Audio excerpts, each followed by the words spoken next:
नमस्कार। तो आज हम डिस्कस करेंगे गिरिराज पत्रिका, जो कि हिमाचल प्रदेश की साप्ताहिक पत्रिका है। तो इस सप्ताह की गिरिराज पत्रिका से जितने भी इंपॉर्टेंट क्वेश्चंस बनते हैं उन सभी को हम डिस्कस करेंगे। और वीडियो के लास्ट में मैं आपसे क्वेश्चन भी पूछूंगा जिसका आंसर आपको नीचे कमेंट बॉक्स में बताना है। इस वीडियो का PDF फाइल और अदर वीडियो का PDF फाइल आप हमारे टेलीग्राम चैनल से डाउनलोड कर सकते हैं।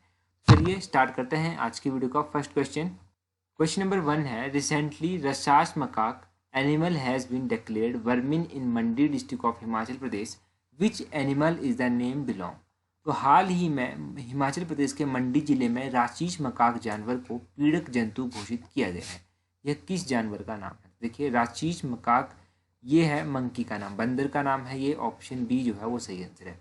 अब यहाँ से आपको थोड़ी सी जानकारी पता होनी चाहिए। देखो, मंडी की 10 तहसीलों में जो है वो राशीस मकाक जंतु को जो है, ये जो बंदर है, इसको पीड़ित जंतु घोषित किया गया है। इसके लिए जो अधिसूचना जारी की गई है, ये अधिसूचना जो है वो केंद्रीय पर्यावरण, वन और जलवायु परिवर्तन मंत्रालय के द्वारा जारी की गई है।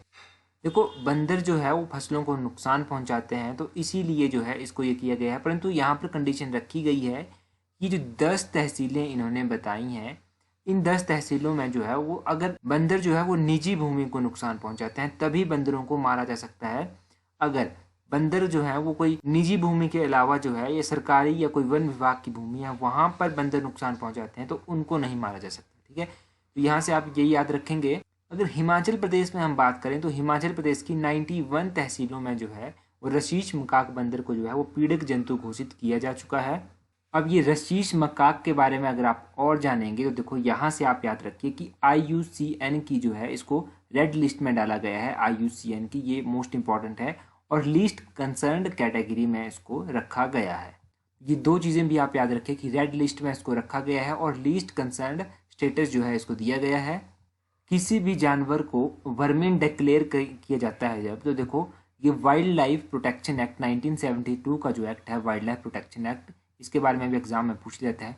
उसका सेक्शन 62 है। सेक्शन 62 के तहत जो है कोई भी वाइल्ड एलिमेंट हो गया तो उसको जो है वो डिक्लेयर किया जाता है वर्मिन कैटेगरी में। ठीक है, तो ये भी आप याद रखिए। देखो, क्या क्या याद रखना है, एक तो इस रसास मकाक के बारे में आप याद रखेंगे, वाइल्ड लाइफ प्रोटेक्शन एक्ट के बारे में याद रखेंगे। तो ये सब आपको इंपॉर्टेंट चीज़ें यहाँ से याद रखनी है।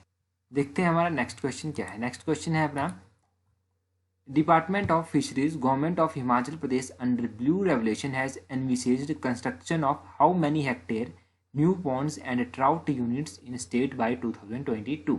मत्स्य विभाग हिमाचल प्रदेश ने नील क्रांति के तहत वर्ष 2022 तक कितने हेक्टेयर में नए तालाबों और ट्राउट इकाइयों के निर्माण की परिकल्पना की है?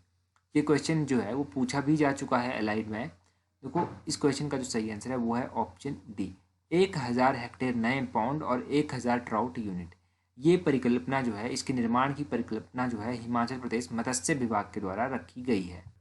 और देखो, ये जो ब्लू रेवलेशन स्कीम, यहाँ पर एक नाम आपने पढ़ा, ब्लू रेवलेशन। ये ब्लू रेवलेशन आपको पता है मछलियों से संबंधित है। इस ब्लू रेवलेशन के तहत जो फंड शेयर किया जाता है सेंटर और स्टेट के बीच में, वो किया जाता है 90:10। ठीक है, ये भी इंपॉर्टेंट है। 90:10 किया जाता है, मतलब 90% जो है वो सेंटर सरकार देगी और 10% जो है वो स्टेट सरकार को अपनी तरफ से डालना पड़ेगा। और एक और बात याद रखिए कि प्राइवेट सेक्टर में जो है वो एक्वाकल्चर को बढ़ावा देने के लिए जो है वो मत्स्य मुद्रा योजना चलाई गई है। ये जो ब्लू रेवलेशन है, इसके तहत 2019-20 में जो वार्षिक योजना है वो रखी गई है 76.69 करोड़ रुपए का। तो इतना प्रावधान किया गया है। तो ये बेसिक चीज़ें मैंने आपको बता दी यहाँ से। एक तो ये क्वेश्चन हो गया जो एलाइड में पूछा गया था, ब्लू रेवलेशन में शेयर हो गया, और जो मत्स्य मुद्रा योजना चलाई गई है वो उसके बारे में हो गया। जो प्रावधान किया गया है वार्षिक योजना में ब्लू रेवलेशन के तहत प्रावधान, वो कितने करोड़ रुपए का किया गया है, एक वो हो गया। तो ये बेसिक चीज़ें आपको याद रखनी है। नेक्स्ट क्वेश्चन देखते हैं। नेक्स्ट क्वेश्चन है अपना, how much subsidy is given to farmers for applying on anti hail nets in Himachal Pradesh. तो हिमाचल प्रदेश में ओला अवरोधक जाली लगाने के लिए किसानों को कितना प्रतिशत अनुदान दिया जाता है? देखो, हिमाचल प्रदेश में जो है वो किसानों को एंटी हेल नेट्स के लिए जो है वो 80% अनुदान दिया जाता है। ऑप्शन डी बिल्कुल सही आंसर है। देखो, इस ओला अवरोधक जाली के बारे में आपको पता होना चाहिए। इसके तहत जो सब्सिडी दी जाती थी पहले 50% दी जाती थी, परंतु अब जो है वो 50% से बढ़ाकर 80% कर दी गई है।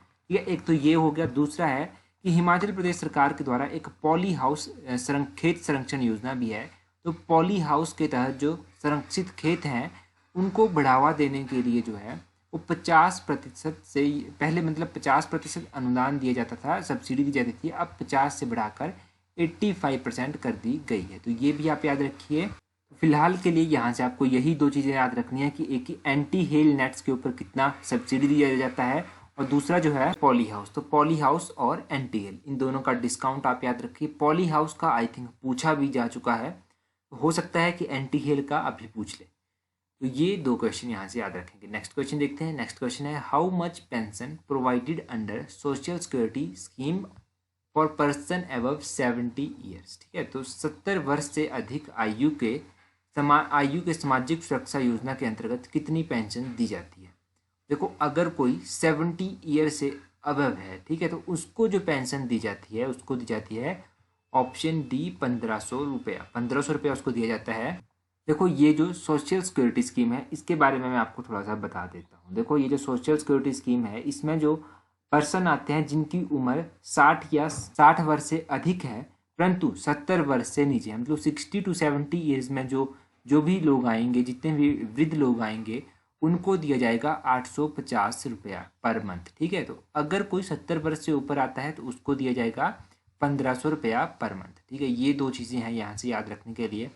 अब देखो, एक और इम्पॉर्टेंट बात मैं आपको बताऊंगा कि इसमें जो है आप देखो, अगर आपके परिवार में, आपके गांव में कोई भी ऐसा पर्सन है, कोई आपके ग्रैंड पेरेंट्स हैं, दादा दादी हैं, तो उनको आप इस स्कीम का फ़ायदा दे सकते हैं। आप उनके लिए ये पेंशन स्कीम लगवा सकते हैं। उनको पर मंथ 1500 रुपया मिलेगा। इसमें जो है वो कोई भी इनकम का क्राइटेरिया नहीं रखा गया है। अगर आपके गांव में, आपके आस पड़ोस में कोई ऐसा हेल्प नीडफुल है या फिर कोई मीडियोकर फैमिली से है तो आप उन लोगों को यहाँ से फ़ायदा दे सकते हैं। देखो, एजुकेशन का यही तो मतलब होता है कि आप लोगों के काम आ सकें, तो आप यहाँ से लोगों की थोड़ी सी हेल्प कर सकते हैं अगर आप चाहें। तो यहाँ से आप कोशिश करें कि जो आपने किताबों में पढ़ा है उसको आप ग्राउंड लेवल पे इम्प्लीमेंट भी कर सकें और लोगों को जो है वो सरकार की चलाई गई स्कीमों का फ़ायदा मिल सके। देखो, यहाँ पर एक एक्सेप्शन है, जो 60 to 70 ईयर्स जो क्राइटेरिया इन्होंने रखा है कि जिनको 850 रुपया दिया जाएगा, उनके लिए इन्होंने क्या किया, इनकम का क्राइटेरिया भी फिर बाद में ऐड कर दिया।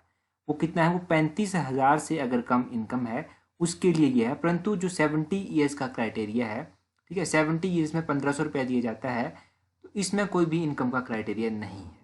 तो ये आप दो चीज़ें याद रखिए, ये अलग अलग थोड़ा सा है। इसके अलावा और भी काफ़ी सारी स्कीमें चलाई गई हैं, जैसे कि विधवाओं के लिए चलाई गई है एकल नारी पेंशन योजना। तो एकल नारी पेंशन योजना के तहत होता इस तरह से है कि 45 वर्ष से अधिक की महिला जिसकी वार्षिक आय 35,000 रुपये से कम है, ये प्रति वर्ष की बात हो रही है। अगर कोई महिला ऐसी है जो विधवा है, 45 वर्ष से अधिक उसकी एज है और 35,000 से कम वो प्रति वर्ष कमाती है, तो उसको दिया जाएगा 850 रुपया। कोई ये अलग अलग स्कीम्स हैं। परंतु ये वृद्धावस्था पेंशन जो है, सोशल सिक्योरिटी पेंशन योजना, जो 770 ईयर से ऊपर है, आप 1500 रुपये जहाँ पर दिया जाता है, इसका फ़ायदा मिल सकता है। अगर आप चाहें किसी को देना तो आप दिलवा सकते हैं। नेक्स्ट क्वेश्चन देखते हैं। नेक्स्ट क्वेश्चन है when was the TB sanatorium founded in Dharampur of Solan district. Solan जिले के धर्मपुर में टीबी सैनिटोरियम की स्थापना कब की गई। देखो, ये टीबी सैनिटोरियम की स्थापना कहाँ पर की गई थी, ये की गई थी धर्मपुर में, डिस्ट्रिक्ट सोलन में ये पड़ता है। इसकी स्थापना की गई थी ऑप्शन बी 1913 में, 1913 ईस्वी में इसकी स्थापना की गई थी। इसको जो है वो हार्डिंग सैनिटोरियम भी कहा जाता है। पहली बात तो ये हो गई। और ट्यूबरक्लोसिस एसोसिएशन ऑफ इंडिया, ये ट्यूबरक्लोसिस एसोसिएशन ऑफ इंडिया है, इसकी स्थापना की गई थी 1939 में।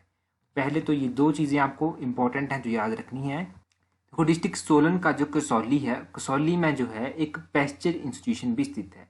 पैस्चर इंस्टीट्यूशन वो इंस्टीट्यूशन होता है जहाँ पर पागल कुत्तों के काटने का जो दवाई है या इलाज है वो किया जाता है। इसकी स्थापना जो थी वो 1900 ईस्वी में की गई थी। 1900 ईस्वी में इसकी स्थापना की गई थी और उस टाइम मेजर डेविड सैंपल की अध्यक्षता में इसकी स्थापना की गई। तो ये आपने पैस्चर इंस्टीट्यूशन के बारे में भी जाना, टीबी सैनिटोरियम के बारे में भी जाना, ट्यूबरक्लोसिस सैनिटोरियम जो है उसके बारे में जाना जो धर्मपुर में स्थित है, इसकी स्थापना कब हुई, पैस्चर इंस्टीट्यूशन की स्थापना कब हुई, ये सब चीज़ें आप याद रखिएगा, इंपॉर्टेंट चीज़ें हैं। देखते हैं हमारा नेक्स्ट क्वेश्चन क्या है। नेक्स्ट क्वेश्चन है हमारा world environment day every year observed on. तो वर्ल्ड एनवायरनमेंट डे जो है वो प्रत्येक वर्ष कब मनाया जाता है। देखो ये जो वर्ल्ड एनवायरनमेंट डे है ये प्रत्येक वर्ष मनाया जाता है 5 जून को। ऑप्शन बी बिल्कुल सही आंसर है। देखो 5 जून को ये मनाया जाता है वर्ल्ड एनवायरनमेंट डे। तो आज के दिन ये मनाया जाता है यानी, तो अगर हम इसकी थीम की बात करें तो उसकी थीम क्या है, तो उसकी थीम जो है वो है सेलिब्रेट बायोडाइवर्सिटी। 2020 की थीम है सेलिब्रेट बायोडाइवर्सिटी, ये इसकी थीम है। अब इसका इतिहास थोड़ा सा जान लेते हैं। तो इसको मनाने की बात जो थी वो 1972 में की गई थी। 1972 में इसकी शुरुआत कर दी गई थी, परंतु पहली बार जो था ये कब मनाया गया, पहली बार ये मनाया गया था 1973 में। 1973 में पहला जो है वर्ल्ड एनवायरनमेंट डे, विश्व पर्यावरण दिवस मनाया गया। अब ये जो 2020 का वर्ल्ड एनवायरनमेंट डे है, इसकी थीम आपने जान ली। इसको होस्ट कौन करेगा, इसको होस्ट करेगा कोलंबिया। कोलंबिया के साथ पार्टनरशिप है जर्मनी की, तो जर्मनी और कोलंबिया इसको होस्ट कर रहे हैं। अगर बात करें पिछले साल की, मतलब 2019 की हम बात करें, तो 2019 में जो इसकी थीम थी वो थी एयर पॉल्यूशन। अब ये मनाया क्यों जाता है, तो ये तो आपको पता है, कॉमन सेंस है, इसको बताने की जरूरत नहीं है, परंतु फिर भी अगर मोटे तौर पर मैं बताऊं तो क्यों मनाया जाएगा। ये बनाया जाएगा ताकि लोगों में अवेयरनेस की जाए इसको लेकर, जो एनवायरनमेंट की प्रोटेक्शन है उसको लेकर, ग्लोबल वार्मिंग को लेकर, पॉल्यूशन को लेकर, इन सब को लेकर जो है वो लोगों के बीच अवेयरनेस की जा सके, इसलिए ये वर्ल्ड एनवायरनमेंट डे मनाया जाता है। देखो यहाँ से ये चीज़ें आपको याद रखनी है कि 2020 में इसकी थीम क्या थी और कब ये मनाया जाता है, कौन सी कंट्री इसको होस्ट कर रही है। फर्स्ट टाइम इन 1972 में इसको डिसीजन दिया गया था। 1973 में पहला एनवायरनमेंट डे मनाया गया। 2019 की थीम भी आप याद कर लीजिए, एयर पॉल्यूशन या फिर बीट एयर पॉल्यूशन इसकी थीम थी। और 2019 में इसको चाइना ने होस्ट किया था। ये बेसिक चीज़ें हैं, देखो इसको अरेंज करके आप ढंग से याद रखिए, काफ़ी हेल्पफुल ये नॉलेज है आप लोगों के लिए। नेक्स्ट क्वेश्चन देखते हैं। नेक्स्ट क्वेश्चन क्या है, in which year Rangmahal of Bilaspur was constructed. यहाँ पर ईयर नहीं है, देखो इन विच ईयर बिलासपुर जिले में रंगमहल किस वर्ष बनवाया गया। देखो इसको लेकर लोगों में बहुत सारा डाउट है, पहले इस डाउट को क्लियर करते हैं। देखो रंग महल जो था वो 1888 में बनवाया गया था और ये उस टाइम के राजा अमरचंद के कार्यकाल के दौरान बनवाया गया था। अब जो ये रंग महल है ये गोविंद सागर झील में डूब गया है। अब मैंने लास्ट टाइम भी डिस्कस किया था राजा अमरचंद के बारे में, तब हमने रंग महल के बारे में जाना था। कुछ लोगों ने कमेंट करके कहा भी था मुझे कि भाई रंग महल जो है वो राजा विजय चंद के कार्यकाल के दौरान बनवाया गया है। देखो मैंने एक तो जगमोहन बलोत्रा की किताब होगी वहाँ से मैंने इसको पढ़ा, दूसरा मैंने मियाँ गोवर्धन सिंह की किताब से पढ़ा। तो इन दोनों किताबों में जो है वो सेम ही लाइन लिखी गई है। तो और आज गिरिराज पत्रिका में भी इसके बारे में आया था, तो वहाँ पर भी यही लिखा गया है कि इसको जो है वो किसके द्वारा बनवाया गया है, वो बनवाया गया है अमरचंद के द्वारा। अब देखो राजा अमरचंद के बारे में थोड़ा सा जान लेते हैं। देखो राजा अमरचंद के दौरान, कार्यकाल के दौरान जो था वो दुमह आंदोलन भी हुआ था। दुमह आंदोलन जो था वो 1885 में हुआ था राजा अमरचंद के कार्यकाल के दौरान, ये आप याद रखिए। और राजा अमरचंद ने ही जो था अपने कार्यकाल के दौरान जितना भी बिलासपुर का रिकॉर्ड था उस रिकॉर्ड को जो था वो नागरी भाषा में तैयार करने के लिए कहा था। 1886 में जो था वो बिलासपुर का भूमि बंदोबस्त करवाया गया था। 1887 में यहाँ पर एक हिंदी और एक इंग्लिश स्कूल भी खोला गया। और राजा अमरचंद की मृत्यु जब हो गई तो उसके बाद राजा विजय चंद आए। देखो अब विजय चंद को लेकर डाउट क्यों है कि विजय चंद ने ये बनवाया होगा। विजय चंद को लेकर इसलिए डाउट हो सकता है क्योंकि हो सकता है किसी एग्जाम में ये क्वेश्चन पूछा गया हो और वहां पर ये कहा गया हो कि विजय चंद, तो ये इस तरह का हो सकता है कि ऑप्शन जो क्वेश्चन में आपको आएंगी वो अमरचंद और विजय चंद दोनों ऑप्शन नहीं दी गई हो, ये हो सकता है, तभी विजय चंद सही आंसर हो सकता है। अदरवाइज तो किताब में जो लिखा है और गिरिराज पत्रिका में जो आया था वो मैंने आपको बता दिया। देखते हैं नेक्स्ट क्वेश्चन क्या है। नेक्स्ट क्वेश्चन है during whose reign Kangra painting was born. तो कांगड़ा शैली का जन्म किस राजा के, मतलब जन्म नहीं लिखेंगे यहाँ पर, फली फूली किस राजा के कार्यकाल के दौरान थी ये, तो संसार चंद के कार्यकाल के दौरान ये कांगड़ा शैली जो थी वो फली फूली थी। ऑप्शन ए जो है वो सही आंसर है। देखो जो हमारी पहाड़ी कला है, पहाड़ी कला का जन्म गुलेर में हुआ और ये जो अपनी कांगड़ा शैली है इसका जो विकास हुआ, विकास यहाँ पर होगा, जन्म नहीं होगा, विकास इस यहाँ पर करिएगा। इसका जो विकास था वो राजा संसार चंद के कार्यकाल के दौरान हुआ था, जो 1775 से लेकर 1823 तक माना जाता है। ठीक है, तो यहाँ इस टाइम जो था इसका विकास हुआ था राजा संसार चंद के कार्यकाल के दौरान। राजा संसार चंद के कार्यकाल के दौरान जो थे वो मानकू जो थे वो एक फेमस पेंटर थे और एक और पेंटर थे जिनका नाम था भोलाराम। भोलाराम जो थे वो गढ़वाल से कांगड़ा आए थे। ये भी कांगड़ा शैली के एक अच्छे चित्रकार माने जाते हैं। ये जो कांगड़ा शैली के चित्र हैं इनकी खोज मेटकॉफ के द्वारा की गई थी। तो ये किसके बारे में, कांगड़ा पेंटिंग के बारे में बेसिक चीज़ें आपने जानी। तो यही सब आपको यहाँ से याद रखना है। अब आप लोगों के लिए जो आज का क्वेश्चन है वो है, in which princely state of Himachal Pradesh did the Kisan Sabha set up an independent government in 1942।